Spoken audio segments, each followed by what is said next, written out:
Okay, and again, thank you everyone for joining us this evening. So I'll read Amadu's biography, as I said, and then you can take it away. In the realm of cultural exploration and reconnection, Amadu Massally stands as a passionate advocate and catalyst for building bridges between the African diaspora and Africa itself. Born with a spirit of exploration and a commitment to fostering connections, Amadu has dedicated the rest of his life to uncovering and strengthening the ties that bind people across continents. Amadu's journey began with a solid academic foundation, earning a degree from the University of Massachusetts, Boston. Armed with knowledge and a thirst for understanding, he ventured into the corporate world, swiftly ascending to prestigious roles within global entities such as American Express and PricewaterhouseCoopers. Amadu, an accountant certified as an information systems auditor, demonstrated a keen analytical mind and a proficiency in navigating the intricate landscapes of corporate governance. Yet, a deeper calling beckoned, a passion that would redirect the course of Amadu's life. Driven by a profound desire to reconnect the dispersed threads of the African diaspora, he transitioned from the corporate sphere to follow his heart's true calling. The decision marked the commencement of an extraordinary odyssey. Focusing primarily on descendants of Sierra Leone, Amadu embarked on a mission to trace connections and revive cultural bonds. His efforts took him across borders and seas, reaching out to and searching for Sierra Leonean descendants in the United States, Jamaica, Trinidad and Tobago, Grenada, Dominica, and Antigua. In this quest, Amadu has not only engaged with communities, but actively sought to unearth and celebrate the rich heritage of Sierra Leone sewn into the fabric of diverse societies. A particularly noteworthy aspect of Amadu's endeavors is his engagement with maroon communities in the Caribbean. Actively participating in an organization dedicated to uniting Maroons globally, he has contributed significantly to fostering a sense of unity and shared identity among these distinct communities. Beyond the geographical and cultural explorations, Amadu has demonstrated an unwavering commitment to the cause of cultural exchange. His mission is not just about connecting the African diaspora back to Africa, but also about creating a two-way street where stories, traditions, and legacies flow seamlessly between continents and nations. In carving out this unique path, Amadu has become a beacon of inspiration for those who aspire to follow their true calling, no matter how unconventional the journey might be. Through his work, Amadu continues to build bridges that transcend borders, fostering a world where cultural heritage is celebrated, preserved, and shared for generations to come. Wonderful biography. So, Amadu, the floor is all yours. Thank you, Wendy. I didn't even know you were talking about me. But it's true. I mean, here I am in the Bahamas, just left Andros Islands, where we took the first Gullah Geechee woman, a sweetgrass basket maker, to meet with her cousins on that special island. And we had a great time. So I welcome all of you who are about to go through this journey with us. And as they say, sweetgrass basket makers, they sew and not weave. So here we are trying to sew the very diaspora through the art of sweetgrass basketry. And I have with me here a woman called Nakia Wigfall, who in 2019 went to Sierra Leone and sat down with basket makers in a remote village. Now, those people in Sierra Leone, I mean, where we were in that village, is the only place in the country where they still make, we call it shukublai. So the technique, the coiling, same thing. And Nakia will talk more about that. But I'm trying to say that, so the tradition had started in 2019, and here we are continuing on onto Andros Island, Bahamas, Red Bay, where your cousins, all of you who may be Seminoles, Indian Seminoles, Black Seminoles, your cousins are there. We met a bunch of them. For me, sometimes I don't know why I do what I do, but I just feel like it has to be done. And it may sound crazy sometimes when I reflect and say, well, why do we do these things?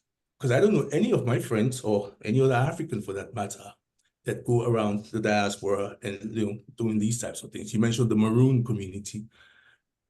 Andrews Island, these guys are Maroons, just like your ancestors were. Yeah. So, and I've been telling that Maroon community, because we have this global Maroon community, that we need to connect with you guys because you're also Maroons, and the more the merrier, so to speak. But that's a different topic. I want to introduce Nakia Wigfall, and let's talk about, first of all, the meeting of her cousins, how they started. We have some videos, some really, really cool videos. And at the end of this exercise, we'll have a mobile exhibit that will hopefully visit Brackettville, Nacimiento, Oklahoma, and all these places where you guys are. So you can see and feel what we experienced. So with that, I want to bring Nakia on so she can start to tell us about her sweetgrass basket experience. And then we'll talk a little bit more later. First, let me tell you about I have been praying for a long time to meet somebody like myself on the other side, who's passionate of connecting, bringing back our ancestor, our descendant of ancestors. And that's why God sent me Amadu. And he's just as passionate as I am about bringing the two continents together through basketry and through the culture. When I first went to Senegal.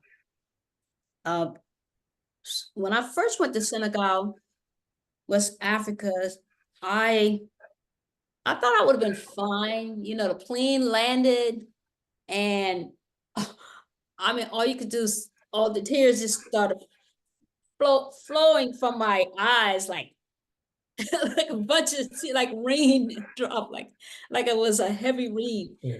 And it was just so, I was just so emotional. I try not to be emotional. I try not to let people see me cry. Anyway, I was so happy. But on the other hand, I was disappointed because I did not get to sit in the village with the basket makers making baskets. But however, when I went to Sierra Leone, and I didn't know what to expect. I've seen their basket. I've seen it online before. And I said, well, I know it's the technique is the same. It's all coiling. I can show you from the Black Seminoles basket that it all that started with the coiling, and it goes in a circle. And then, you know, our baskets are the same. And so when we went into the village, they had music, they had on their African beautiful outfits, and we were just marching to the location we were supposed to be going. And to my right, I saw lines of sweetgrass, looked like the sweetgrass that I used to make baskets. And you know, that feeling of me wanting to shed a lot of tears, it was coming back, but I had to hold it in because we had a crowd of people out there that I did not want them to see me cry. But I could not believe it. I could not believe that they use the same grass. It's just in a different location. I had to veer off to the right and kind of leave everybody because I had to touch it. And it felt the same. The texture is the same. There's just a tad bit thinner than some of our grass, because some of our grass is kind of like different thickness, and which I'm sure theirs probably is too. They just had the thinner ones at that time, and but I couldn't believe it was the same. And they used palmetto, the same kind of. There was an older woman sewing, making baskets, and she had the palmetto just like we use. She was just scripting it down in layers. And so I asked her, I said, well, how do you get how did they script their palmetto? I'm sure you don't know what that term is. But she showed me, she used her fingernails to show me how she did it. And then she kind of like put it together and just open it like that, and you see a bunch of tiny little scripts, and I'm like, what? Because we don't do that. We use a tool to strip ours. And it was just so fascinating. And it's just so, it's just awesome to see that my cousins on the other side are doing the same thing that I'm doing. And we have connecting ancestors, and we don't know anything about each other. And so we're trying to, it was my passion to connect us back together. Well, not back together, but to take us together. So they would know who we are. We are family. We just separated. We got separated. Now it's time to come back together. Yeah. And here's a starter basket. This is how it starts. She was telling me about that circle. It's the same way they do it. And I know many times people try to say, they use those fanas for corn, for example. Now that may be true, but the tradition of those fanas, where they came from in Africa, is to husk rice, separate the winnow from the grain itself. Because this is, I mean, if you look at how it works, right? After you've pounded rice in a mortar with a pestle, you separate the grain from the chaff, but they're still mixed in together. When you put it on a fanner, because I mean, we still do it in my country. You go to Yes, villages, yep. Is to hold the rice in a way that the wind will fan the horse away. Does that make sense? That's how he got his name, in fact, a fanner, because the wind will fan away, so to speak, the chaff, and the grain stays in the basket. So it was a utility tool. I mean, now for Golagi cheese, even these people in Andros, they don't use the fanner like we still do. Right. Like 200 years ago. So that's the fact.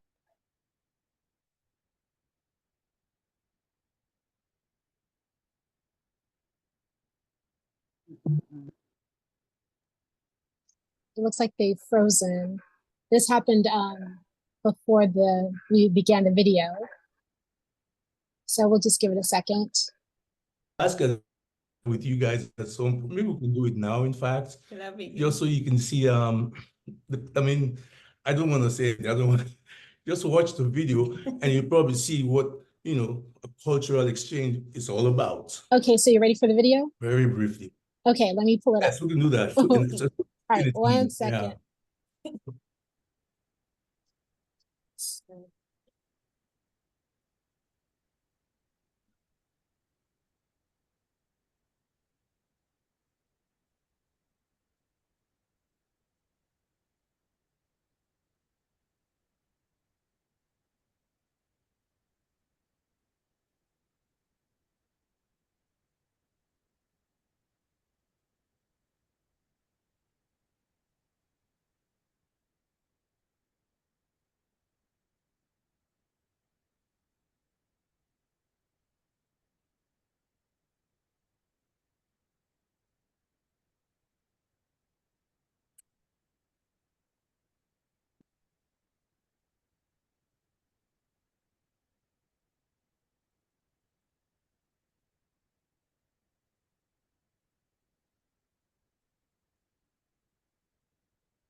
Okay, was everyone ever able to see that?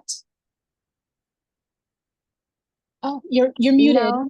No. No? No. Oh gosh, I think I just watched it by myself. Okay, Let me because I see. think when you share, I mean, you need to stop sharing Uh-huh. and then share. I think there's something you have to click on. Oh, that's for sound actually. But we didn't hear Oh, sound. We didn't see anything. you didn't see anything? I literally saw I was watching the video. Let me Yeah. see. Hmm. We did Everyone not was. see anything. You didn't see anything at all. Oh gosh. Can you I'ma attach? do- Wendy, I don't feel so bad now. Ain't nobody seen nothing. Hey, Amadou, Can can I I- make you the Oh, host? let's try that. And I Yeah, can let me try. make you the host, and then you Okay. can Of course. you can yeah, do it with much more success, I'm sure. I hope. Thank you. I literally just watched and I was like, oh, this is great. Yeah, that video tells a story. I mean, Yeah, it's a beautiful video.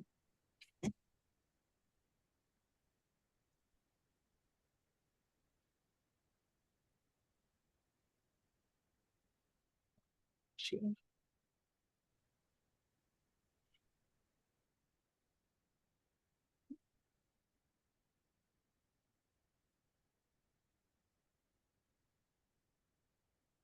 Did you make me? Can I share now? I think, yeah. Yes, yeah. Huh. But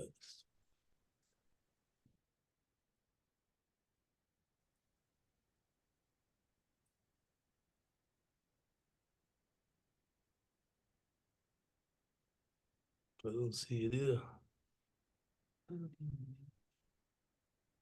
What else? To share some.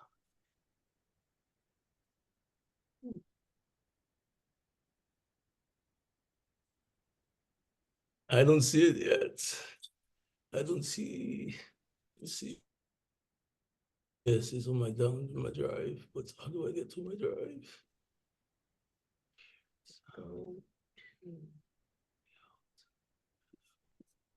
Hold on. Oh, I think this is it, maybe. Ah, yes, this is it. Very good. Can you see my screen? Can you see the screen? It's coming up now. It says there it is. Yeah, you can go I'm ahead gonna and try- start it. Yes. Thank you, Amadou. Sure. Let me go full screen here. My green. All right, here we go. See, I put my tools right Oh no. Yes. Yes. Okay. Ooh, watch me mess up, y'all. Watch me mess up. Very good. Can't wait to see it. Wait a minute, you didn't leave anything in here. Yeah. Oh. There you are. There you go. Okay. She's doing it right now. She's doing it right now. Okay. So she flipped it through all the way to the end. From the top, come down. Okay. How about the Turn it bottom? around. Turn it around.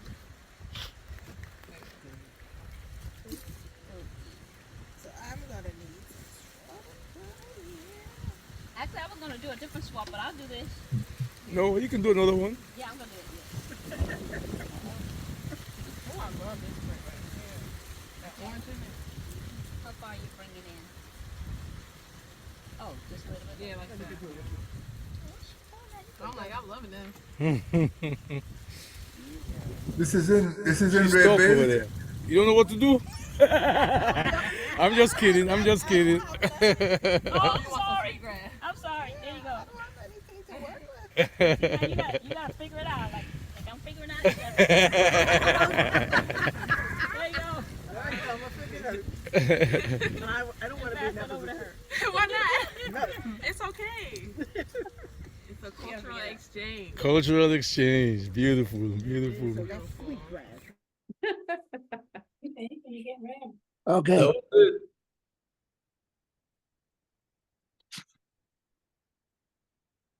Yeah. That was a video. So we have more like those types of videos that will go along with our mobile exhibits once we're done with the project. So besides the connection, what it does for the human side, we think composite baskets, because that's what these are. Of course, these guys have their separate styles and skills and even tools or material. But in 2019, for example, she and some women from a village in Sierra Leone called Robonko, they created the first transatlantic sweetgrass basket. Yes. So, and then now here we are in Red Bay. We're not only doing the first, it's not it's not cross-continental anymore. We have a tri-region, tri-state, so to speak. And there's opportunity to do more in Georgia. And she wants to go to Senegal also, because they make these baskets in Senegal. In fact, I think they make these baskets in other parts of Africa. But the significance of these ones, because like I just told you, rice, the finance, this came with as a utility product for processing rice. In fact, that's how they used to do it on plantations here. Africans, our common ancestors, used to beat the mortar with a pestle for years until they found a winnow machine. And then this effort became, well, sort of obsolete unless you're doing it, at home, in your cabin, after work. Of course, if you know about rice plantations, there was a task system. So in the morning, they say you have to do a quarter acre or 3/4 of an acre. And if you can done in half the day, you're free for the rest of the day.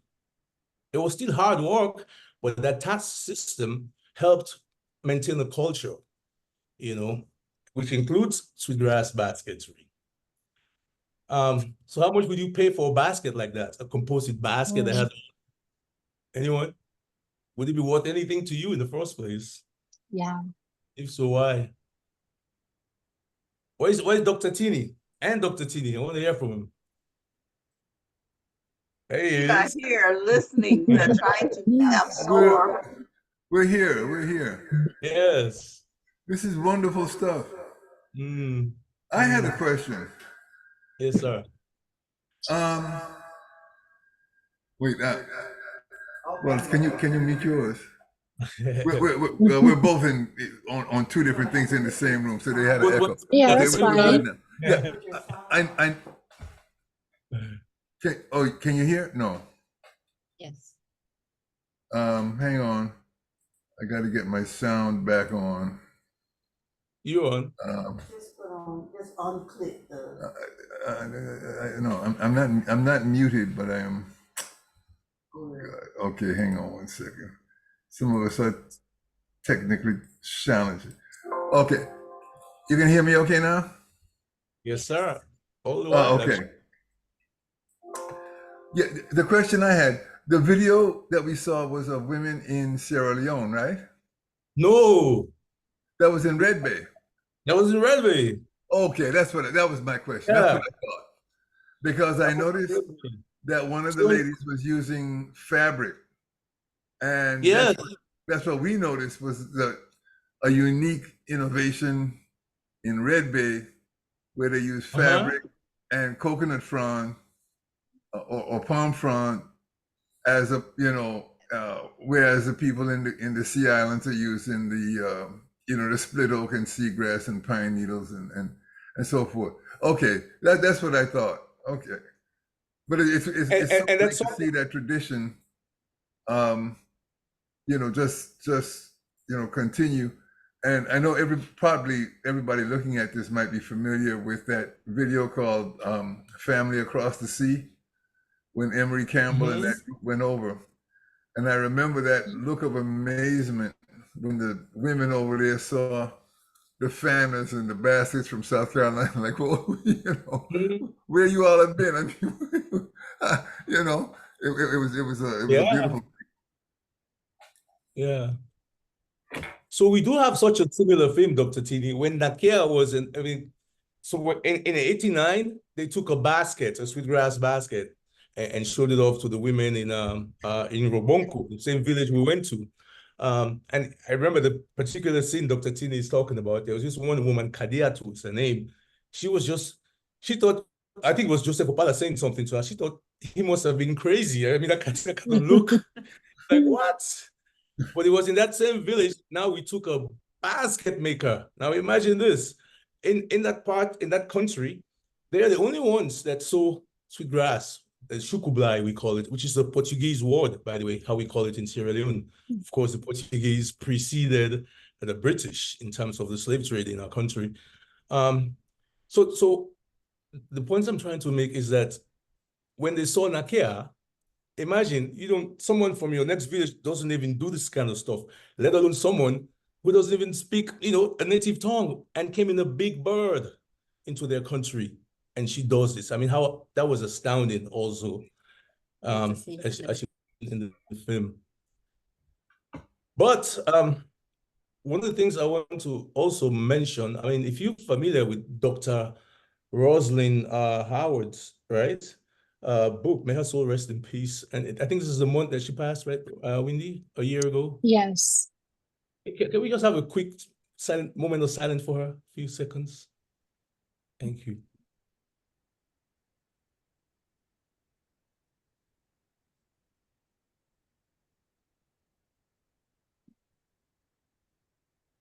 Thank you. We appreciate it. Her work was very meaningful. And these are some of the things that she foresaw, but she didn't just look at it as a stitch in the material sense, but about people, stitching ourselves back together. These things are important going into the future. And yeah, I just felt her presence as I was experiencing, the scenes. There are many different things. We also found out that somewhere else there's sweetgrass baskets here, because I mean, as the history has it, before the Seminoles got here, African Americans from the American Revolutionary War had come down here. Yes. And even on Andrews Island, when the Seminole Indians came here, they met these Africans here. Also, Africans came directly from Sierra Leone, about 10 vessels out of about 60. So, and other parts, Ghana, directly from Africa to the Bahamas. In addition, they had liberated Africans dropped off here. So they were liberated at sea and brought to the, I didn't know a whole lot about the Bahamas. I knew about the Black Seminole Link, but since we've been here, spend all day in the archives today, for example, we found some really cool stuff that we'll be putting out with the exhibit, because it was through this work that all of this is coming to fruition, so to speak. So we're excited about the Bahamas. And I told people in the Bahamas, I said, I think, I don't want to cause any conflicts, but I'm about the truth. So I told them that I think you have a stronger connection to African Americans, Gullah Geechees, than even Barbados. And I can prove that in terms of the numbers. Not only the numbers, those who left Barbados, and I'm going off track a bit, but it's interesting, just listen to this. Those who went from Barbados to America, maybe about, I don't know, numbers. But those were Africans. They were not Gullah Geechees yet. Does that make sense? Over the years, they became Gullah Geechees. They developed the culture, the tradition, the ways of whatever, yeah? But those, when they came after the American Revolutionary War to the Bahamas, they were full-blown Gullahs. I mean, not all of them were Gullah Geechees, but those that came as property with their owners were mainly working on rice plantations. Mm-hmm. Yeah. I find that very interesting that the Bahamas has such links, strong links. Even in the dialects, the talk sounds like. That's true. So, I mean, you want to talk about the other basket that we went to? Because there was, outside of Red Base, we found another lady who makes baskets. And so one of the stuff that I dug up earlier today was that it is possible that these Gullah Geechees that came from the American Revolutionary War to other islands in the Bahamas, like Exuma is one of them. They have a rice culture, sweetgrass basket making history. So that's something to explore in the future. But we were here for the Seminoles, and we did that, and we're satisfied with what happened. The connections are strong, and we hope to continue entertaining them. But I must urge you guys also to stay in touch with these guys, and I'll make the connections. I'll give put you all in touch. Yeah, so we can keep it going. Now I have a question. Mhm. This is for Nakia. I don't know if I missed it, but I wanted to know who taught you how to basket weave. My mom taught me when I was 4. Oh, and wow. her mom taught her, and so forth. On my mother's side, I'm 7th generation. On my father's side, I'm 5th generation. Wow. Yeah. Mom's side, 7th. Generation. Dad's side, 4th, you said? Okay. Good. Amazing. And I bet you she's been humbled. If you check, it's probably longer than that. So yeah, deep job. And also Nakia is a star basket maker now. She has a history of making, big news about her baskets. Yeah, I mean, we can't yeah. see her face. She's out of the frame. I'm taking all the Yeah, space. it's taking up. There you go. And also in the video, I saw that y'all had blankets across your laps. Yes, Is I that had to a piece of cloth because of the tools that we use. Mhm. If we don't use it, it's going to keep falling.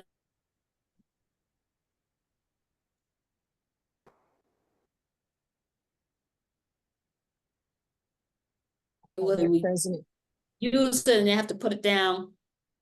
But that's what we do. Did the other lady? I don't think they didn't. Did they have? Yes, they Yeah, they did. did. Yes, they Yeah, did. they They did. did too. Norma did too, yeah. Yes, they too. They too. So they know. And then we met this other lady who we call Mom. Yeah, Yvonne Russell. Oh, I didn't tell you the names of those guys. Yes. Those 3 women you saw in the video along with Nakia. One was called Frederica Bowleg. Right. The other was called Peggy Colebrook. And then there was Norma Newsom. Corey? I forgot Norma's last name, but it's on that flyer that Corina shared earlier today with the names. So you could see that, a name like Bowleg, when I was in Brackettville, Texas, I was hearing names like that. Yeah. Newton? Newton? Yeah, maybe Newton. Oh, Riley. Riley. Norma Riley. Yes, Yes. Riley. And then we met someone else. So this other lady that we met, she actually came from another island. Was it Cat Island? I'm not sure I remember correctly. I think it was Cat. But she also makes baskets. And in fact, let me show you one of her baskets. Yes, she actually makes the kind that the other women that we met, the same kind, as well as she make a different. Oh, see, this is like a jug. It holds water. Yes, I wanted that one. But I want to try it with some moonshine. What do you guys think?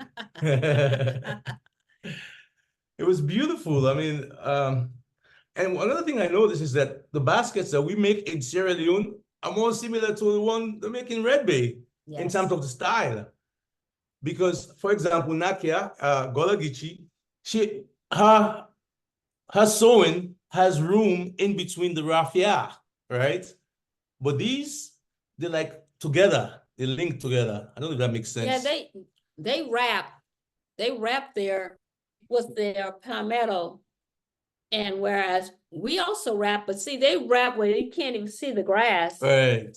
Where ours, you can see the grass, and I didn't bring one of mine, but you'll see it another time. But you can see the grass when I sew. And with the people in Senegal,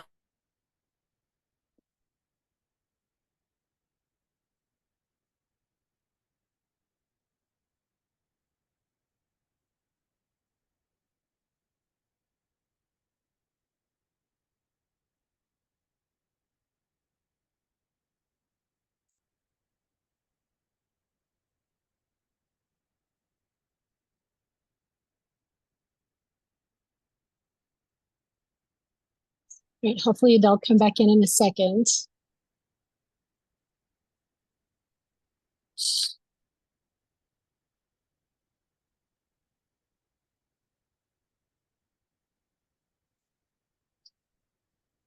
Hmm.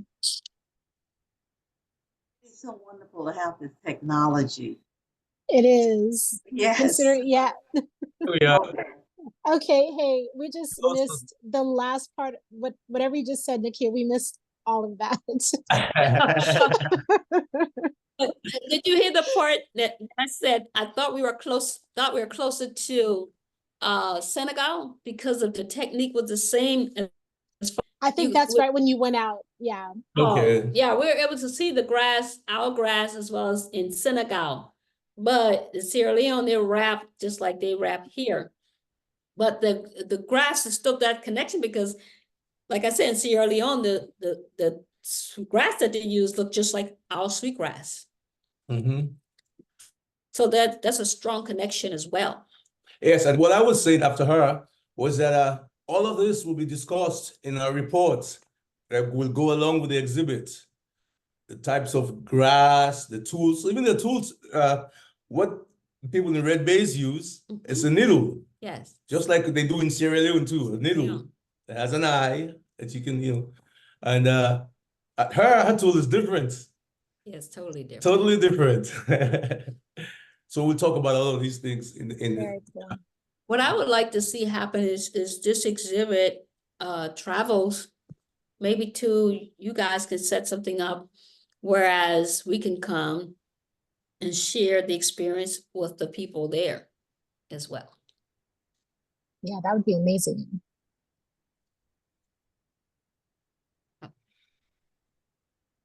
Of course. We're thinking in 2026, it's going to be the 250th anniversary of this invasion of the New World. And we want to have an event at Loxahatchee and bring people such as yourselves, both of you, there at that time. But also this year, we had the people who were in Angola, in Florida. I don't know why you guys weren't there. We went up there. We didn't see either one of you in Angola and Florida, where all of those people in the Bahamas came from. They wouldn't have even been in the Bahamas if it wasn't for us here in Florida, in Angola, and other places. So we really want to cement this connection, and the people in Bradenton are doing a good job of having an annual event, and I really want to get your connections so that I can send you the information for their event, but I also want to have you at our event because we want to take back Florida, at least culturally. We want our culture to be the Florida culture because that's what it should be. Makes sense. And so what we're talking about is making that happen so that when all of these events happen or whatever they do in Bradenton, Florida, which is where Angola is, which is where the people who went to Red Bays came from. When they have their event, we want you to be there, but you want you to be at our event, want you to be everywhere all over Florida, in Tallahassee, everywhere, talking about who we are, our ancestry, and what it means, because it's true that some of the people were them, but maybe not all of the people, but certainly it's obvious that the people who were at, many of the people who were at Angola in Bradenton were people who came from Senegal or Sierra Leone. So we want that connection to be clear. We want to take back the cultural identity of Florida, and we can do it. But it's going to take time. We may not live long enough, but we'll be the start of it, taking back our culture, that cultural identity. I know that. So thank you so much for bringing this to us today. I appreciate it. And there's so much. I don't even want to try to talk about it, but it's a lot that we have to do to reclaim our heritage here in Florida.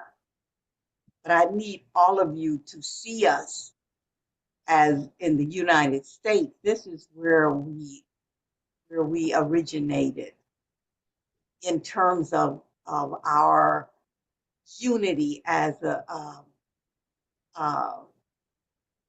people, and they call them Seminoles, but we know who we are.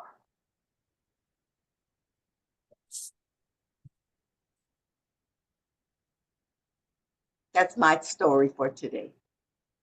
I put in the chat my emails and my organization.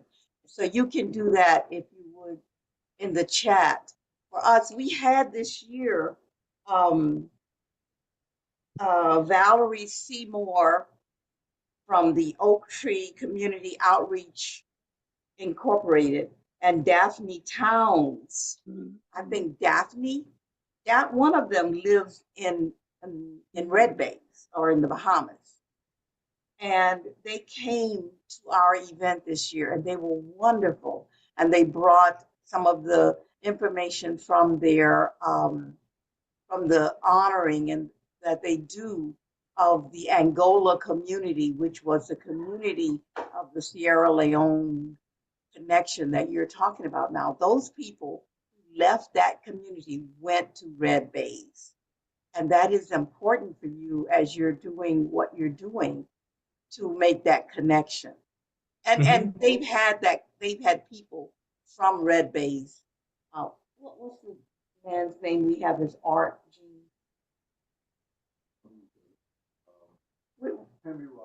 Henry Wallace. You know Henry Wallace, right? You heard the sculptor, woodcarver. Yes, we have one of his pieces. He was there in Bradenton at Angola, looking for Angola, looking for that community. And we have one of his sculptures. And it's really important that we unite in our efforts, that we support each other, and that we see this as a reclamation of our culture, our connections with both Africa and Native America, and this whole idea of who we are as a people, because we are the most American of people, actually, all of us. North American, South American, Caribbean, whatever you want to call yourself. We are those people. We are the ones who represent the most representative of the people of this hemisphere. And we need to reclaim that heritage also. Definitely. And as you talk, Dr. Tini, I mean,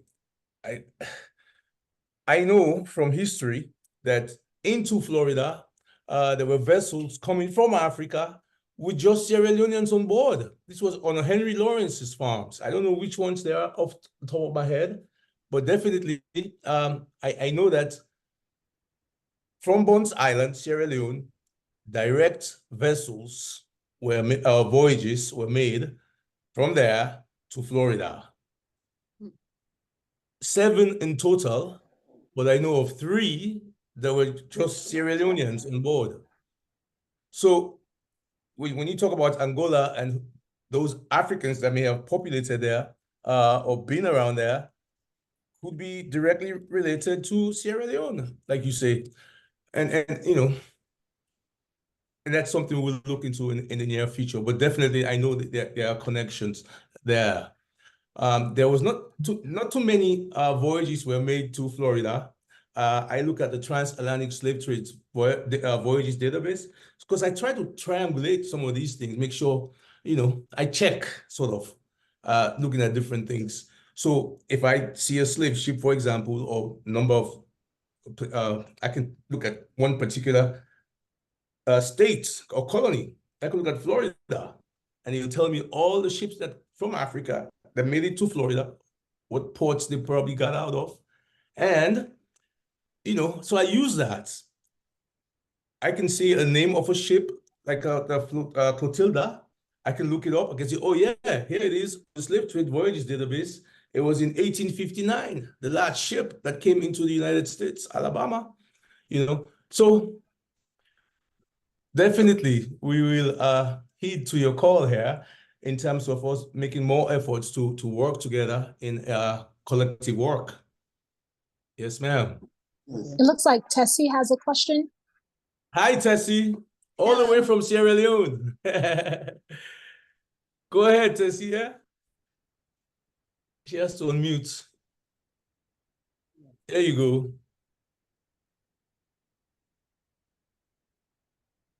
We're frozen. Tessie, can you talk now? Unmute yourself. Okay, I'm here. Forgive me, I'm old. I'm still learning how to use social media.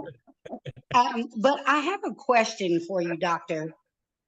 What, if anything, within your curriculum is being taught about those who actually migrated prior to slavery, such as the group from Mansa Musa? With evidence, I grew up in Brackett.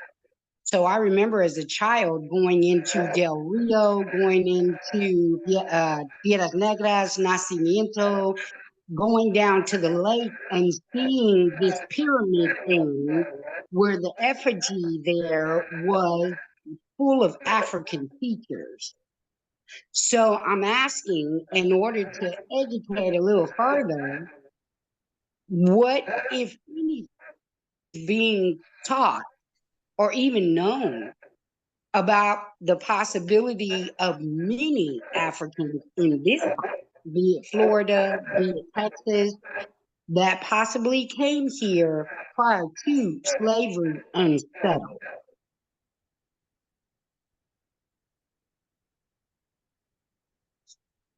So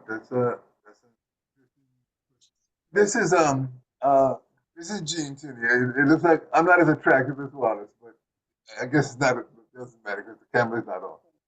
But I have Tessie. That's a very important question, because I do a lot of work with the Middle Passage, and I always make sure that in all of our presentations we acknowledge that there were Africans crossing oceans and going east, going west, long before this whole convulsion called the slave trade and colonization. And it really would be interesting to know how many indigenous traditions already had African influence or were actually of African origins before the forced migration of people. But back to your point, Amadou. There are two resources that I think you're probably very familiar with that maybe others should know about. One is the slave trade database that's online that Dr. David Eltis put together. He and others. I mean, that's been years in the making. I kind of followed that from its beginnings. And the other is the work of Miss Ann Chin, who's based in Jacksonville, who, with the Middle Passage Ceremonies and Port Markers Project, MPCPMP.org, I think it is. She has successfully identified, I think it's now 59 or more recorded ports of entry into North America along the Atlantic and Gulf Coast. And her organization basically identifies those and then makes sure to get some kind of marker placed in those communities. So there's that's 2 points. That one, there are good sources of information on the human trafficking into North America called the slave trade. And two, we should never forget that there were Africans. Human beings didn't wait until 1492 to cross an ocean for the first time. You know that.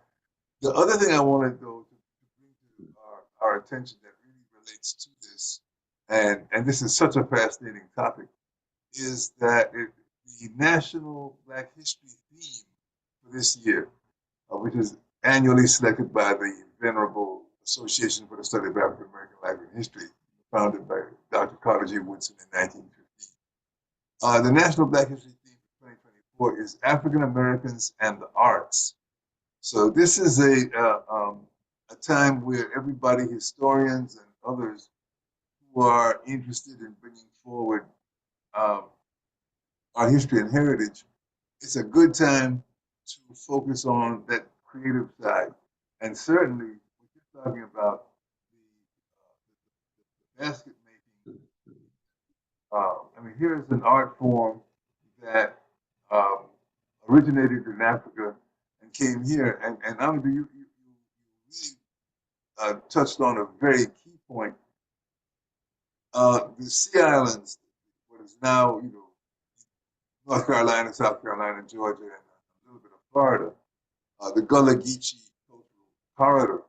This is one of the very few places in all of that human trafficking where people from a very specific location in Africa were brought to a very specific location in the Americas, precisely because of their expertise in rice cultivation, cotton cultivation, and to some extent because what is an illness here, considered to be an illness, the sickle cell trait in Sierra Leone is an evolutionary asset because it protected the people from malaria, and that served the people from Sierra Leone well who came to the Sea Islands, whereas the European colonizers couldn't stand it out there. They were able to leave the Africans alone, so to speak, and that allowed the culture to flourish more without, intervention or interruption. So, yeah, you mined a very rich vein of gold here in our history, and I commend you for it. I commend both of you really for not only looking at that but making those connections to the Bahamas, to Sierra Leone, to Senegal, and I guess what you might have some insight on this.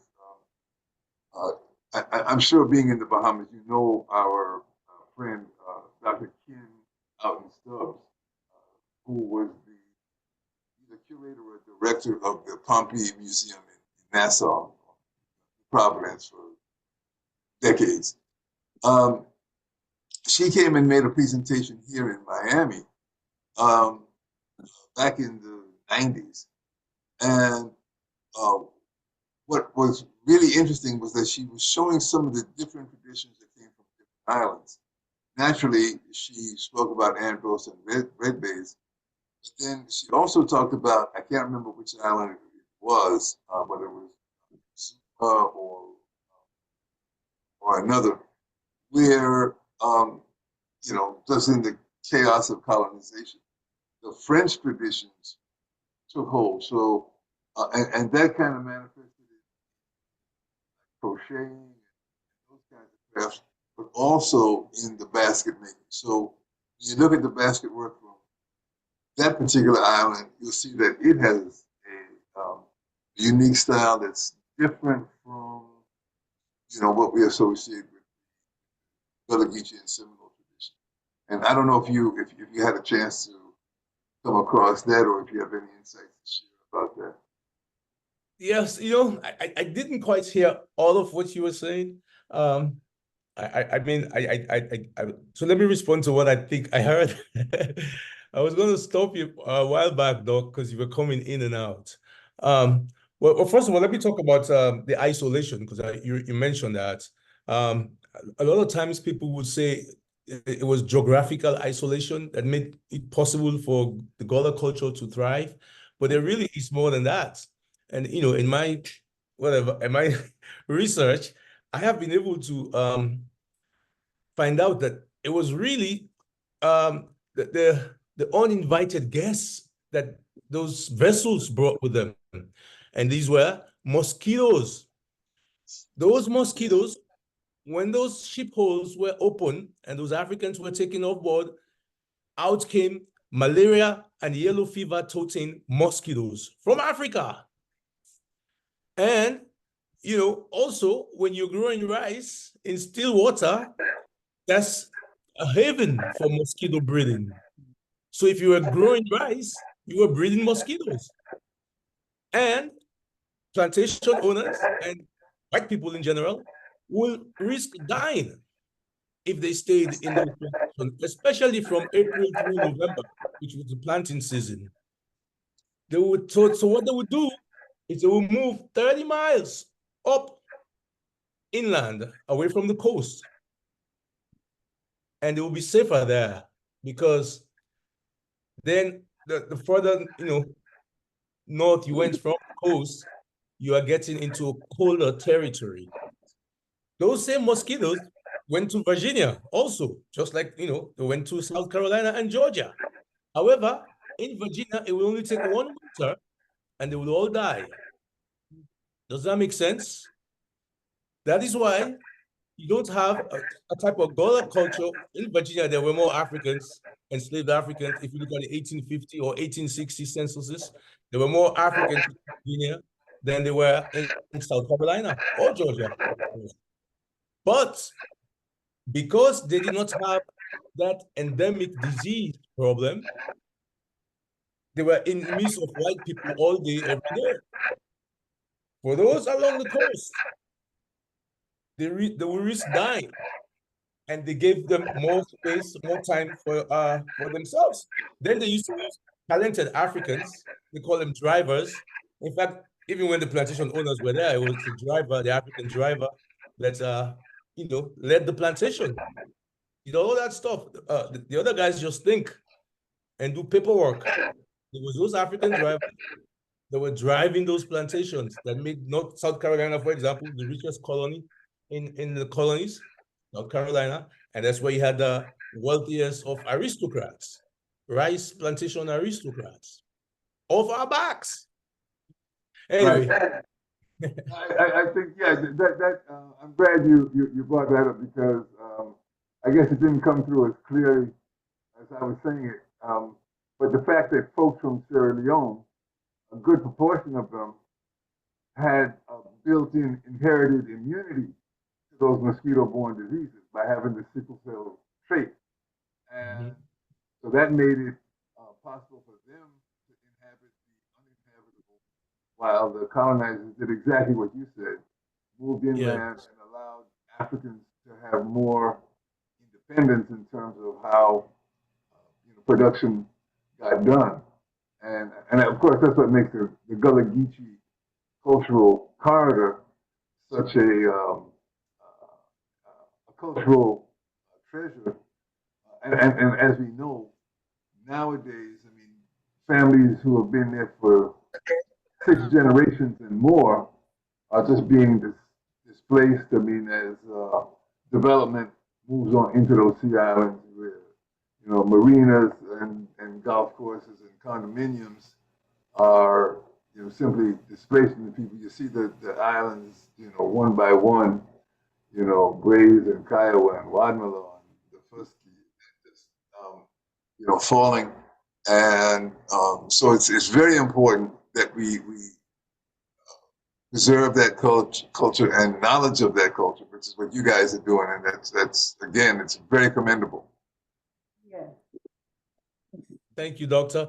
And you mentioned just even in the sweetgrass basketry alone, those type of problems are arising because now they're running out of sweetgrass. You want to talk about that?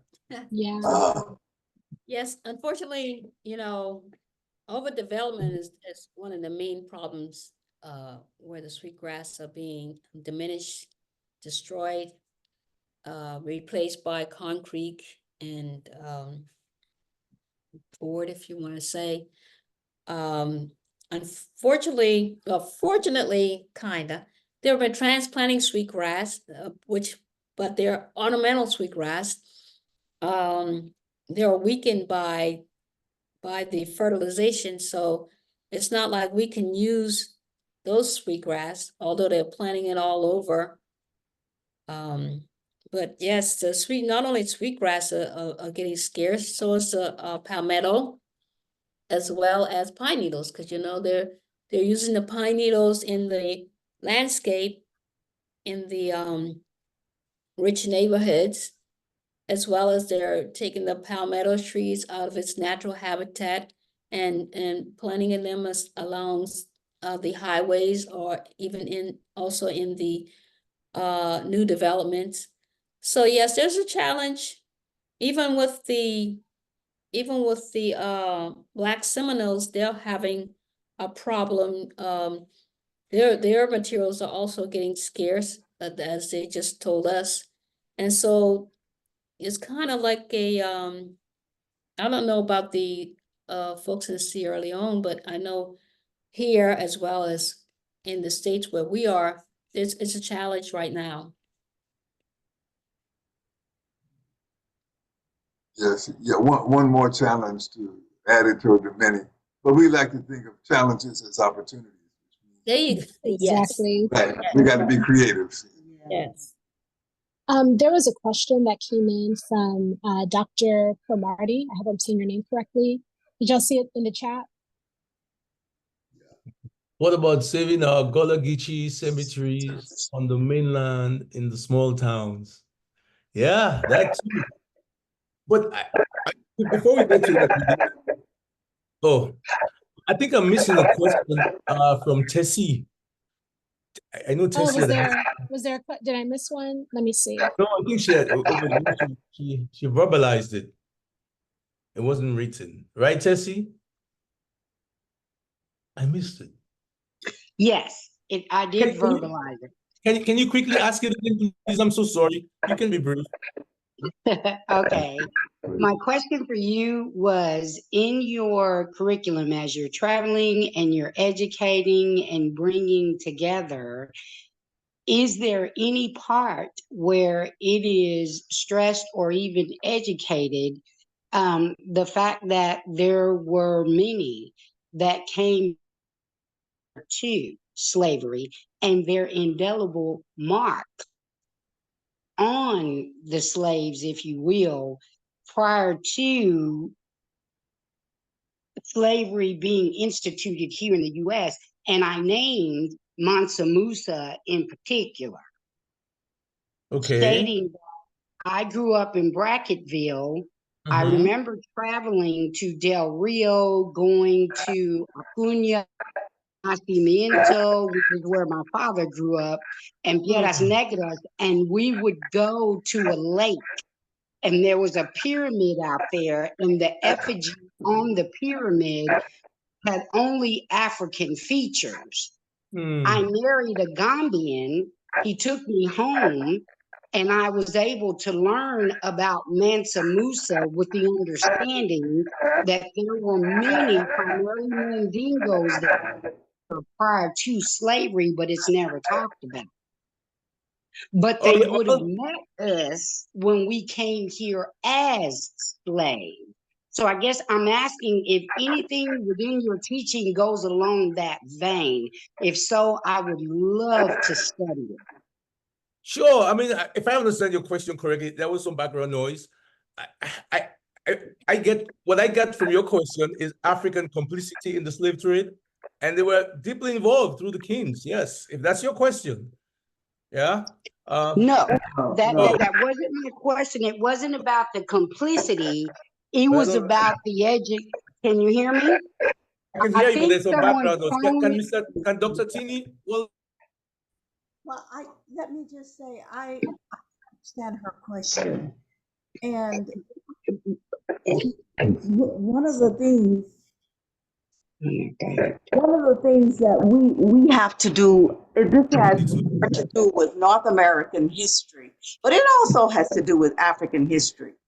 But, you know, as I mentioned earlier, I have on other occasions.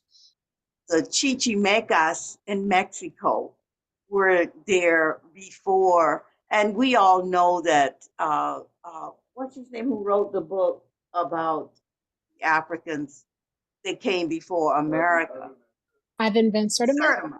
But that Van Sertima book, you know, because of who Van Sertima was and his arrogance in terms of treating the historian, you know, writing it as a historian, you know, presented problems. But some of the work that he did was certainly good work. But we've got to go back into those Spanish records ourselves if we really want this history.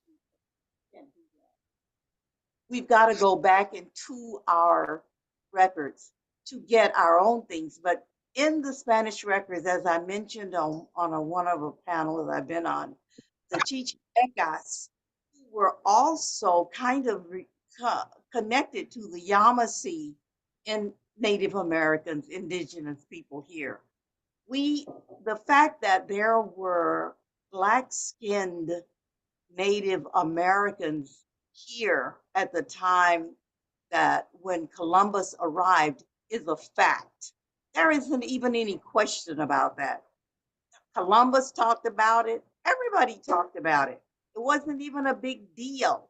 All of this whole idea of color really entered into the thing when they decided to make the trade of enslaved people an African one, which was late in that enslavement thing, because Native Americans here in America were enslaved long before Africans were enslaved. They were enslaved by Europeans because the Europeans had the gun that the people had never seen before, an instrument which they had to learn to respect, if you know what I mean. And so this whole idea, and of course in African history, I'm sure that Amadu and those will have to go back and see when did Africans, where they can find, when did Africans begin to make this venture over here. It could have been thousands and thousands of years ago. How do we know? We don't know, because they have taken all of the histories and truncated them to fit into the colonial design of this continent deserved what it got because everybody there was dumb. And we all know that's not true, but this is what the Okay, but people to do respectfully, my question was, but he won't know about what I'm saying, Miss Tessie, is that Amadou is not going to know about those things, but those things are real that you saw when you were a child, the pyramid, but they have erased that from our history. And yes, ma'am. probably erased it from his history. I understand that, Tini, but I was asking him specifically for him so that I personally can research his works. This is the first time I'm learning of him. And I have always tried to reconnect, if you will, with those who are coming from Africa, taking up this plight. So he is one that I have added to my list. Question was asked of him so that I can go through his work, ma'am. So can I respond? Go now? ahead, doctor. I'm sorry. Forgive me, please. I'm not a doctor, by the way. I'm just an ordinary guy. I'm an accountant by trade, a CPA, before I retired to follow my passion. But my history is limited, and it is limited from how I know it impacted my country in the early 1400s to today. That's what I teach. In fact, I have a curriculum for a new course that's coming out in May that speaks to the Sierra Leone-Gullah connection. And we'll touch on the Black Seminoles as an offshoot of that. and those types of things. But I don't go beyond where my country started getting impacted by the transatlantic slave trade. That's where I start.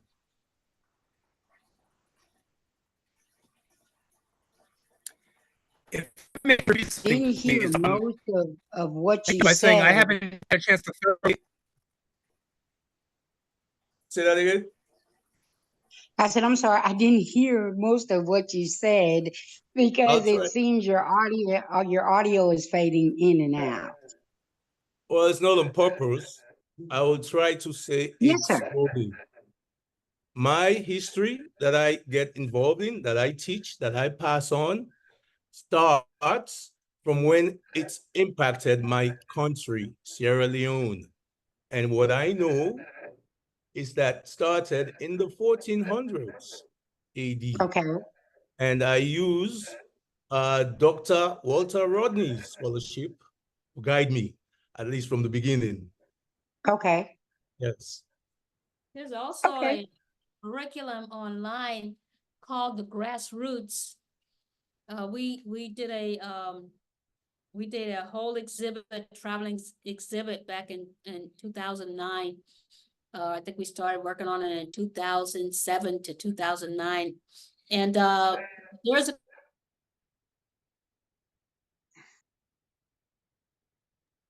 You can keep talking, Nakia. You're fine. It is frozen again. when they started, when slavery was recorded. I could be wrong. It could be as far back as 14. No, I think what she's looking for, and Dr. Will, is something deeper than 14. That. Yeah, maybe Okay. even, yeah. Okay. I think. Okay. Yeah. Hey, Lonnie, did you want to speak? I wanted to give a shout out to Commissioner Griffin Lotson. Appreciate you dialing in, sir. Yes. Griffin Lotson is a commissioner on the Gullah Geechee Heritage Cultural Corridor Commission. Yeah, thank you. And I'll take my 30 seconds.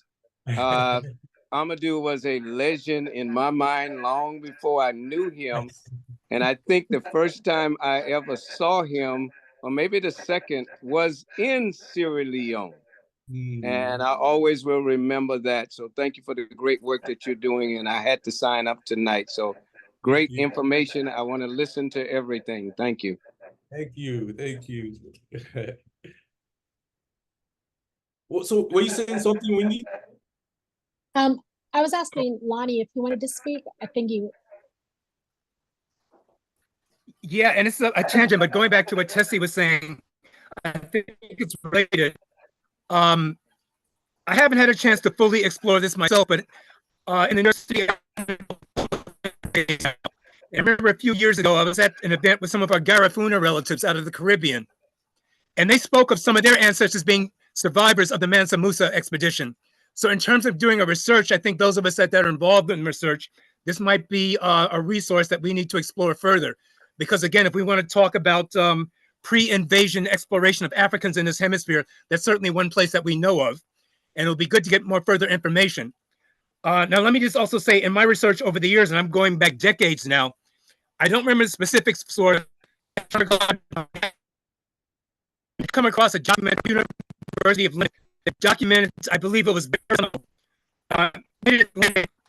while he was coming west, every festival was heading east. Hear you, sir. We can't hear you. You're breaking up. Can you slow down? Okay, I can't hear anything you're saying if you're talking to me. I will certainly try.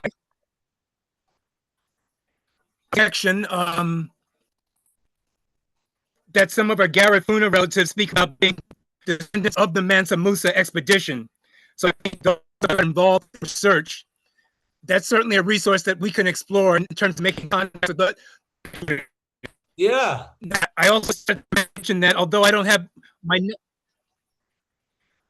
notes with me offhand right now, but I remember decades ago when I was doing research at the Schomburg here in New York City, I came across a document from the University of London that said that it documented that Verrazano, the Italian explorer, mid-Atlantic, while he was heading west, there was an African sea vessel heading eastbound as they passed in the Atlantic.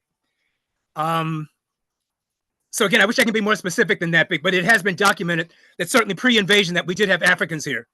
It's just a question right now that how much further we can explore this and get more information like that. And let me thank Ms. Tessie for bringing up what she did, because I know I looked into some things myself along that lines. Oh, and Amadu, if I can ask, being selfish for a second, what year were you in Boston? Say that again? Boston? Was I in Boston? I was just curious, what years were you in Boston? Yeah. Around 94. That's where I met my wife, by the way. I'm happily married for 30 years now in Boston. I got there in 1994, so. Oh, congratulations. But I mean, based upon what you guys are saying. I was just curious. I'm a musician. Okay. Okay. Oh, go ahead, please. I was going to say, I mean, we should feel free to do the type of history we want to do, right? You'd agree with that. I do know some people from Belize. Mama Cynthia Ellis, who's the Belizean ambassador. She's been with me on maroon, escapades, so to speak. We were together in Dominica. And I know her story, the Garifuna people. We're going to see the Kalinagos in Dominica. And she was there from Belize. And she told me that their story about the Garifunas, that they were never enslaved. I'm proud of that, We all don't have to be in the same boat. And, she's like my sister now, elder sister. We do talk. And if you need a Belizean connection, I can, provide that to you. So you can talk to Mama Cynthia. She wants to go to Africa too, with us in the near future. Yeah. Any other questions? We've gone way past our time now. I know. I'm hungry. Are there any other questions? I want to say, give a shout out to Dr. Van Cromarty also, J. Van Cromarty. Thank you for showing up, sir. I met him at Coastal Carolina a few years ago, and he told me the difference between Geechee and Gola, I think, or saltwater Geechee and freshwater. Welcome, Dr. J. Thank you for the email. Yeah, so you got the email. I got the email, brother. Yes. I'll be in touch with you. All right, sure. I do have one. Someone asked me about the Yamasee Native Americans, and really, I would be very interested in anyone who has information or who is connected with that group of people here, because I am positive, I really feel that they had come down to the Palm Beach County area of Florida. And I would like to speak with someone from that group who is currently involved with celebrating their Yamasee or Yamasee, whatever the term is, history and culture and descendants.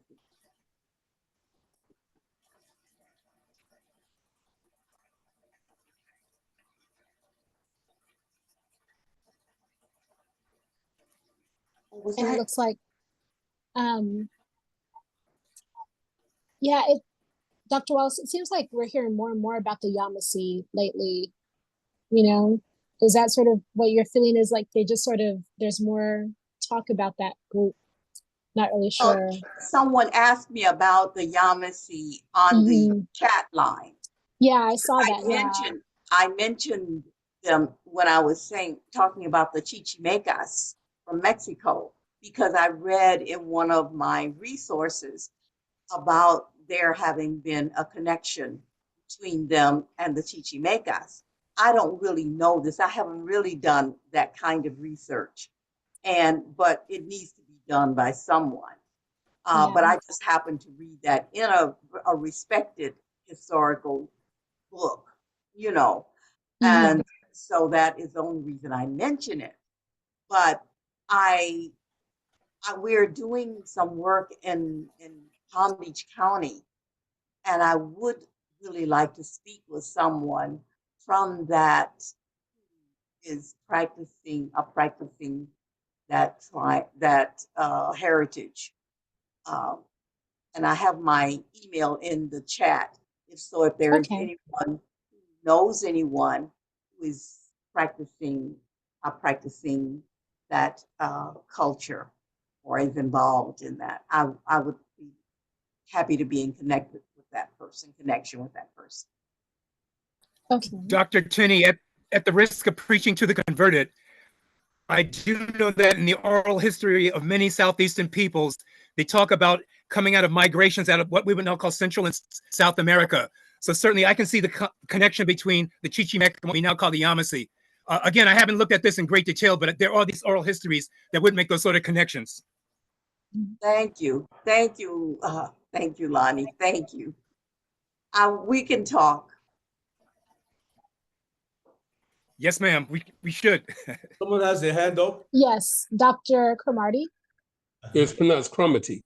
I would advise anybody who's interested in knowing more about the Yamasee people, you should take a look at a book called Handbook of American Indians North of Mexico by Frederick Webb Hodge that came out in 1907. There's an entry in the book on the Yamasee people as it was the Ogeechee Indians. The Ogeechee Indians lived along the Ogeechee River right near Savannah. So I would advise anybody to take a look at that. And you put that in the chat, right? I think I saw that title in there already. Yes, I did. Thank you for doing that. And I apologize about mispronouncing your name. It's okay. If you could bear with me for a second, I want to read you a quote from the 1894 census by the Department of the Interior. I just had to go pick it up because I put it in my book.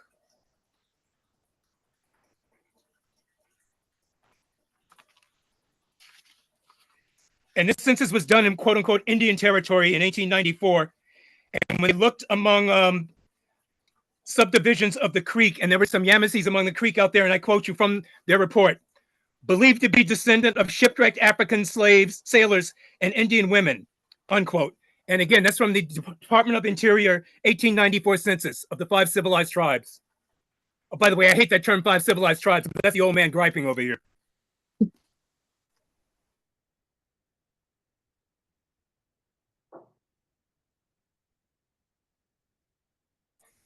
That's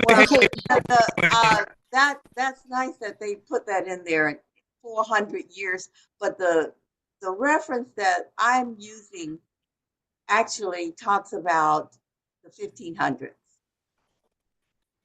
of the Yamasee being black-skinned, of these people, and the coloring and their hair and all of that coming out of Mexico.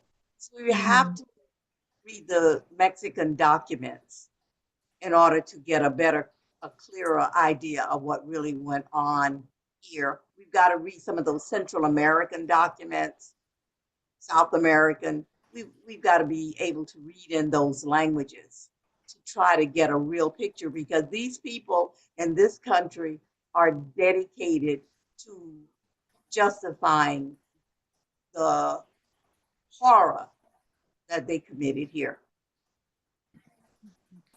If I may could also interject, I will give you oral history from a friend of mine, a Lumbee friend, who's now with the ancestors. But when his grandfather told him that they had some Yamasee ancestry, he said that his grandfather said that, yes, some of those ancestors were dark-skinned men that came from the sea with woolly hair.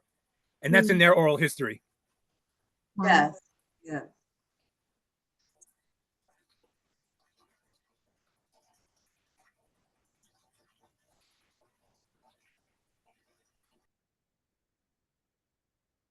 Are there any other questions? I was saying this is the connection right here. Oh, yeah. Yeah, beautiful. Is it, Aaron? You should see the ones that we're making. This is. Yeah, I think the first stop on your mobile tour will have to be Florida. I think it only makes sense. You can see the work where. Did we lose you again?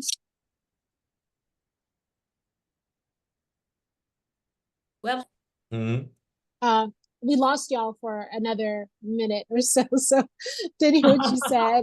All I heard was you can see the work, and you cut out. sweetgrassgala.net is the work between me Yes. and an artist in Sierra Leone, a basket maker there. Yes. And that's just the beginning of the type of basket that we want to do with other basket makers in West Africa, as well as over here in Yeah. Caribbean. Not So, the Caribbean. What we're doing now actually is being sponsored, or we're doing it under the auspices of Georgia Southern University in Statesboro, Georgia. They have Bola Geechee Center there, and yeah, so they contracted with us to get this going. We actually had this idea for some time now, but now it just happened. So we're doing it on behalf of Georgia Southern University, even though it has legs beyond that. Yeah, so this phase, by the time we're done, we'll have 4 regions do a composite basket, and we'll probably get one for after the tour. One of them will be Georgia Southern. I mean, one of them will be left for them. One of those baskets will be there, and those baskets will be very, very rare. They tell us stories, not just about the baskets. I do have a question about there's color within some of the baskets. Are they dyed naturally, or what is the source of the color for the dye? Want to see? Yeah. The basket here from the Black Seminoles. The Black Seminoles here, these are actually cloth. This is cloth. Oh, okay. Fabric. Yeah. But in Sierra Leone, they actually use colored materials that they wrap with. Okay. Yeah. Yes. Yeah, that's amazing. Wendy, I have a question for Nakia. I'm sorry. Okay. There's a question from Karina. Yes, Nakia, do y'all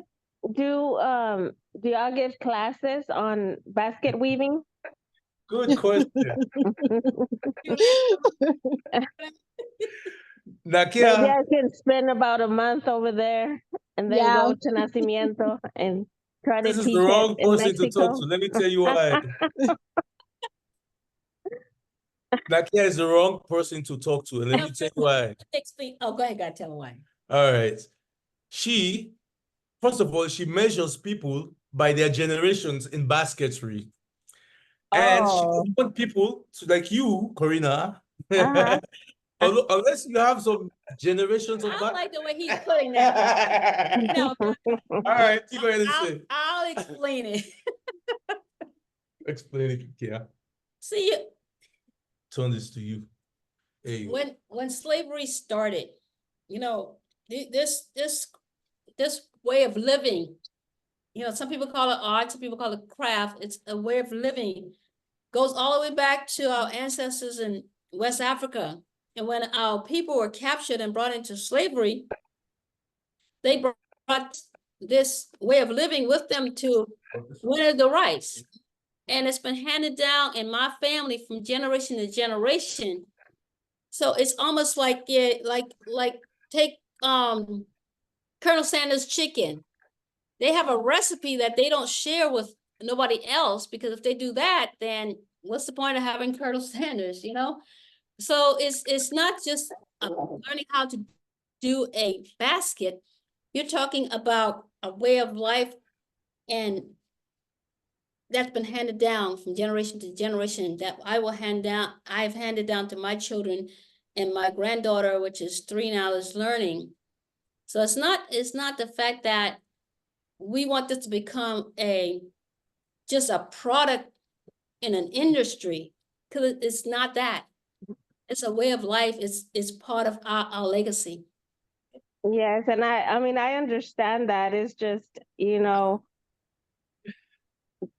so, I feel like we should learn this because it is part of us as well.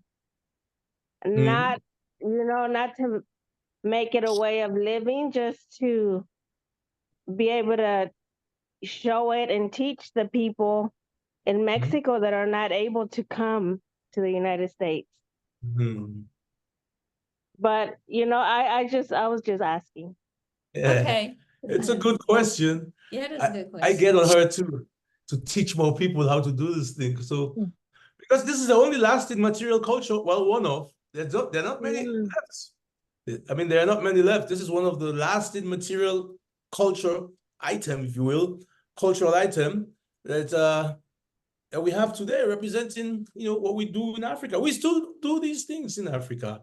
And for me as an African, I'm proud to see my culture being celebrated, or not celebrated, but being lived in these great United States or wherever else they may be. I mean, Jamaica, Trinidad and Tobago, all these places that I've been looking for.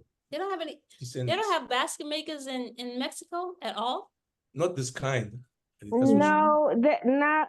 And then they don't. There where we're at in Nacimiento, we don't grow the, what is it, sweetgrass? Either. So it would just be.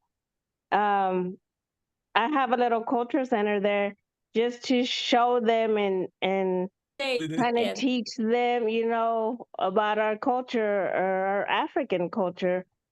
And like when then I had the opportunity to go to Oklahoma, they they do the soft ski there, and they were able to share how they make it, and we make it the same way they do. We make it in Mexico the same way they make it in Oklahoma. So it was, just learning the connection, and what we still do the same.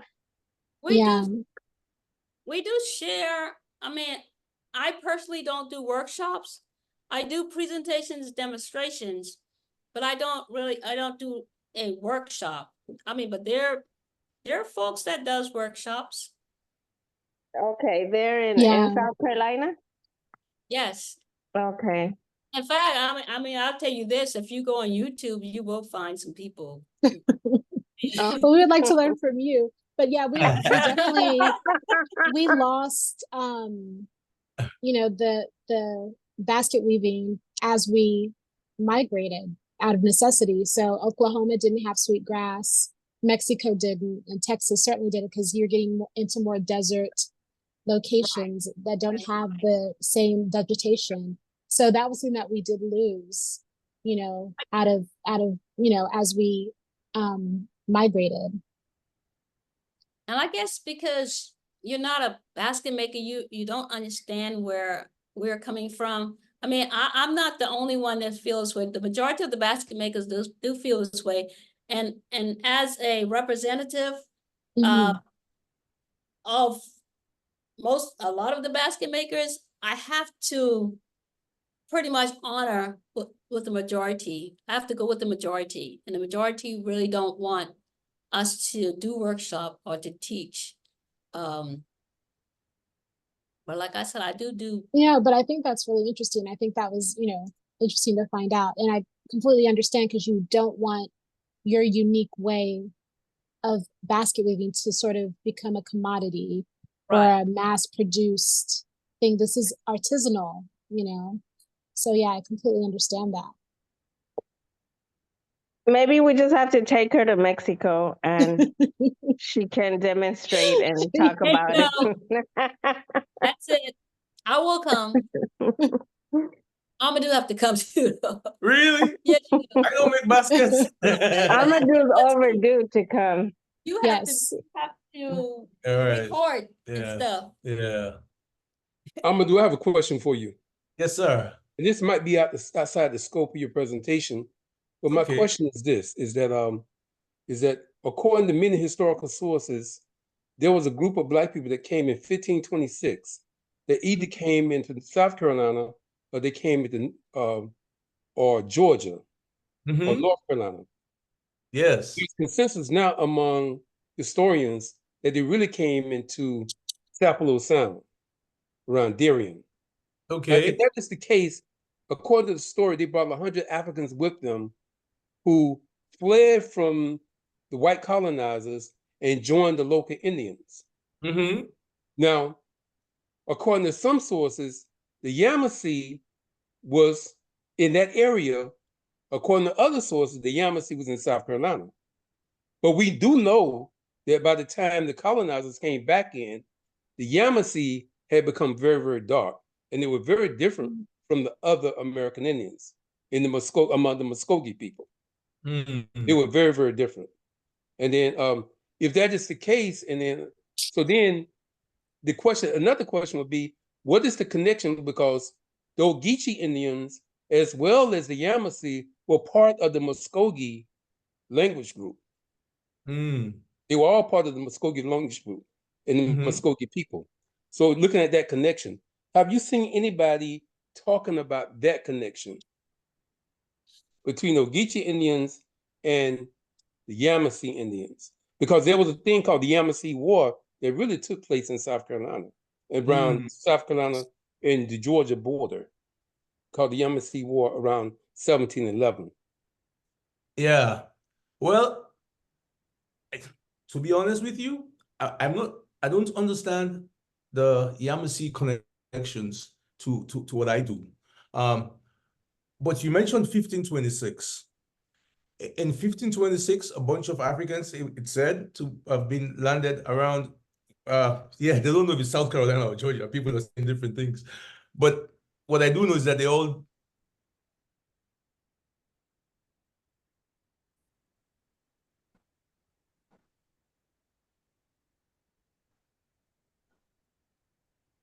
1619, they also made a claim as having the first, my internet connection is unstable. Okay. And then you went out for a second. I went out for a second. Okay, I'll say it again. 1526, some guys came here, Africans from Spanish America, most likely.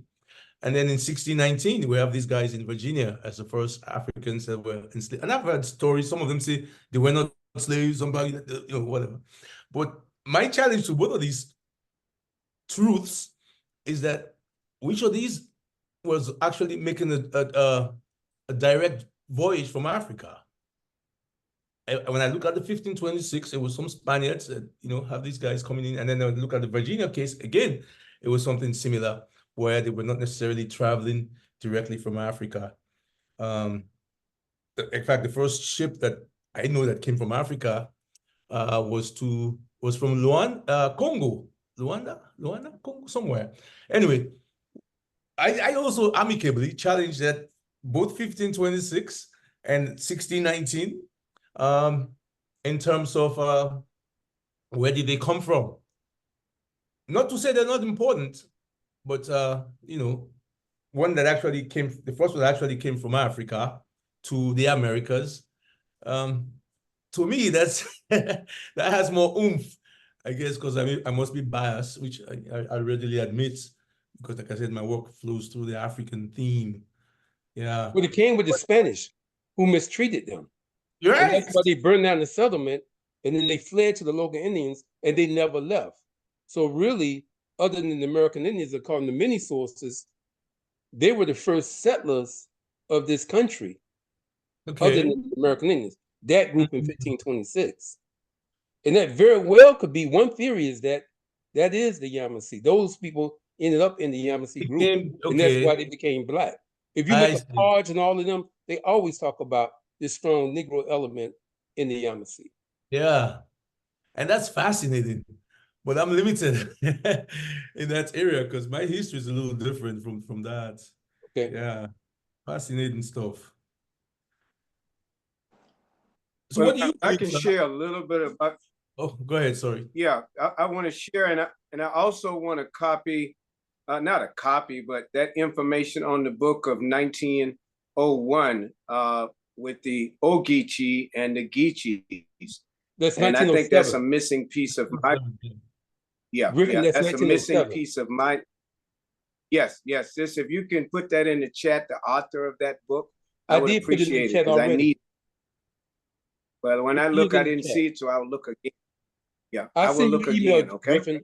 I am with you with LinkedIn, and I'll send you a note. Okay, super. And this is good for us. This is good for us. I've been working with the United Nations concerning the 1526 since 2019, just before the pandemic. And throughout America, through the Middle Passage, they are putting up historical markers of all of the sites that were delivered in what we call America here. And Amadu, you would find this refreshing. It is near the Sapelo Bay is what they call it. Sapelo Song, Sapelo Bay, Darien, McIntosh County area, where it is alleged, the same story we're talking about, the oldest site. So there'll be a historical marker going up this year.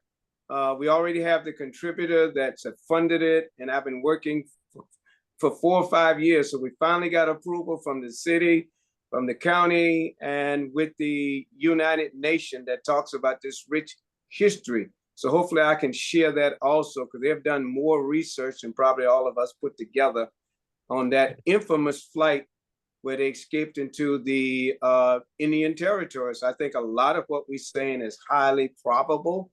But I just want to say that it's a great movement on an international level of that 1526, believe it or not. Absolutely. And rightfully so. We need to tell our narratives. Everyone has to do their narrative. That's what we're doing.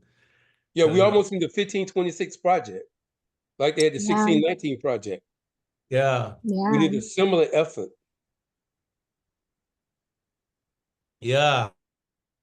If I may weigh in, I'm not Wallace, but I'm so glad that you're bringing this up because 2026 is going to be all the hype and hoopla of America 250, celebrating the 250th anniversary of the Declaration of Independence, which we know was a document signed by 56 men, of whom 41 were slaveholders, as were 4 of the first 5 presidents of the new nation, and all of that. So and Frederick Douglass, of course, has put that document in context for us back in 1852. But I think the relevant thing is that we naturally will want to have a proactive response. I know that sounds like an oxymoron, but a proactive statement for that. And what better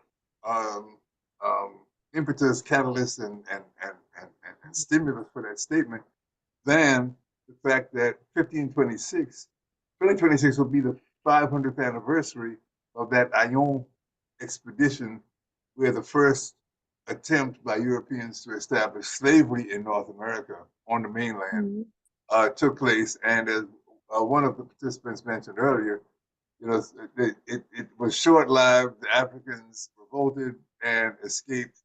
We don't know their fate. We think that they were basically, accepted by the native population, which is altogether probable. And so between now, which is our, this year is the theme of African Americans in the arts, and 2026, this is a kind of history is calling upon us to really build on some of this foundation that we're laying right here in this excellent forum to bring more knowledge forward. I'm just full listening to this discussion and how what began as a very interesting conversation about basket making and all of these connections has kind of expanded into this, this larger subject of Africans being here before, European colonization, Africans being part of the indigenous population. There's so much history that has been hidden. I mentioned in the chat my wife Wallace, who's computer I'm speaking on now. She and I went to a festival here in Florida, a Seminole festival at the Atatiki Museum. Atatiki means a place for learning and language in Big Cypress Preserve. And we met a student from Florida International University. He was from Peru. And he shared with us that as a child, on several occasions, his grandfather told him and his friends about Africans coming to Peru on a regular basis long before the Spaniards. Now, bear in mind, Peru is on the coast of South America. So we start getting a picture of how you know how much more how much larger, I could say, this story is than what has been, you know, misrepresented to us in a very limited basis. So I'm really just giving thanks for all of these insights, and certainly I look forward to any and all ideas that people are willing to share about how we can make 1526 better known, and how we can make 2026 a much more meaningful milestone as we, you know, explore the totality of what made this country what it is, which of course is the history of the land going all the way back to the beginning, but, you know, that in the modern era. But I just like to add one thing, is that as we do move forward, it's beautiful that we have our material culture in the form of our sweetgrass baskets. But one problem that we have, that they have in Brackettville and all over people of Gullah Geechee descent, is that what's going on with our cemeteries. It's atrocious what's going on in the islands as well as the mainland. You go to these small towns and our cemeteries are being overrun with growth, overgrowth. And we gotta care about where our ancestors' final resting places are. We need to care, and we need to take action. Dr. Cromarty, are you aware of the? And I'm only marginally aware. I should know more because I've got friends who've been working very diligently on it. There's legislation in the Congress. As you know, there's already a law on the book called NAGRA, the Native American Graves, something kind of a protection law. And there's been an effort to pass a similar law regarding African American burial places. I think that was pretty much on its way to being passed into law, but I don't know where it stands now. Because it addresses precisely what you're talking about. And I totally can feel this. We have a cemetery here in Miami that I'm glad to say improvements have been made, but a few years back I went by there and it was heartbreaking. I mean, it was enough to bring a tear to your eye to see a burial place that African people, of knowing who we are and where we've been and what we know, would allow something like that. And so I'm totally feeling what you're saying. And we definitely, identifying and defending our burial places is, one of the just priorities that we have to have. We have to have it. These places have been paved over, built over. I'm working with the Key West African Cemetery, where these were survivors of slave ships that were captured, and the people were rescued. So they weren't sent to auction blocks. As Amadu was mentioning earlier, Florida has a whole different history as to the ships that brought Africans here. That cemetery in question has a street going through it that is, we've persuaded the city and the county to reroute that street around the area of the known burials. But those challenges are everywhere. We saw it in New York, and they still built over half of that burial ground in New York. With the compromise of creating a museum in that building. But I'm glad you brought it up because it's because it's even worse in the smaller towns, where in the white power structure they use public funds to take care of the white cemeteries, but the black cemeteries is full of neglect. And it's a holdover from the segregation period. It's a holdover. But again, public funds are used to maintain the white cemeteries, but the same is not true for the black cemeteries. Have you been able to document and list some of those places, because I think that needs to be more public knowledge. Yes, the specific places. Yes, like in Camden County, Georgia, which is the county right next to Florida. It's between Glenn County and Florida, the St. Mary's River. But I have people that's buried there who enslaved people who in a place called Red Cap. And there's a cemetery there.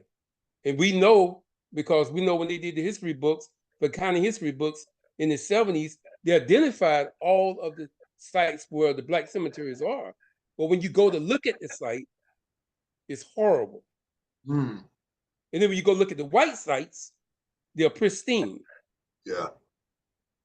They're pristine. It might be a good idea for all of us to share our emails in the chat so that we can sort of, like you can share that information with this group, I think that's a good idea. I think there's a lot to be discussed amongst everyone. Well, I have everyone's email here. I can send an email to all of us. But you can do the chat too. Good. Yeah. Thank you, Amadu. Sure. I was going to ask if you guys know each other too. These guys. No, I don't know. Want to do some work together. I know Griffin. Yeah. You, but that's. Yeah. Well, now you know Dr. Tini and Wendy and all these other guys. Well, I'm a sociologist who's based in California, but I'm from Georgia. But I am from Georgia. I'm from Wayne, Georgia. Wayne County, California. Born in Wayne County, raised in Ware County. Where in Georgia are you? In California. Where in California? I'm in the Bay Area. I teach at a college called Contra Costa College. I'm a professor of sociology and chairman of the sociology department, but much of my research has been on Gullah Geechee culture heritage. Right. And I published about 20 papers on the subject. You might know Sister Wanda Sabir. She does. Yes, I know Wanda. Okay, excellent. Long-time friend. Yes. Okay. All right. Likewise. So Wendy, you will get all that emails together, and then. Yes, and this has been recorded, so that's good. The plan is to upload it to YouTube hopefully very soon, so everyone can access it.